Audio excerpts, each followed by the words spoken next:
বান্দা বান্দি অজু থাক আর না থাক, গোসল থাক আর না থাক, যখন আল্লাহ তাআলার কাছে কিছু চায়, হাত উঠাক আর না উঠাক, আল্লাহ কোনো বান্দা বান্দির চাওয়া ফেরত দেন না। প্রত্যেকের চাওয়াই আল্লাহ কবুল করেন।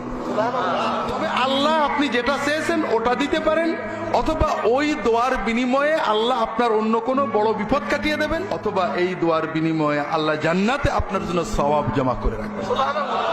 দোয়া কোনোটা ব্যর্থ হয় না। দোয়া করা কি খুব কষ্টের কাজ ভাই? আমি গাড়ির হ্যান্ডেল ধরে আসি, মনের ভিতরে বলছি আল্লাহ আমাকে এটা দাও সেটা দাও, এতে কোনো লস আছে? আমার অনুরোধ হলো ভাইয়েরা, আল্লাহ তাআলার সাথে দোয়া কথা বলতে শুরু করেন। দুনিয়া নিয়ে চিন্তাটাকে চিন্তায় না রেখে দোয়ায় পরিণত করেন। রাজি আছেন তো সবাই? কিছু সময় আমারও হয়, দুনিয়া নিয়ে চিন্তা করছি মনে নেই, হঠাৎ মনে হলো বেকার চিন্তা করছি, এটা আল্লাহর সাথে কথা বলবো। আল্লাহর সাথে কথা বলার পাশাপাশি আর একটা বড় কাজ হলো আল্লাহর জিকির। সুবহানাল্লাহ, আলহামদুলিল্লাহ, লা ইলাহা ইল্লাল্লাহ, আল্লাহু আকবার, লা হাওলা ওয়ালা কুওয়াতা ইল্লা বিল্লাহ, সুবহানাল্লাহ বিহামদিহি, সুবহানাল্লাহিল আযীম, আল্লাহুম্মা সাল্লি আলা মুহাম্মাদ ওয়া আলিহি ওয়া সাল্লাম। এগুলো আপনারা জানেন না?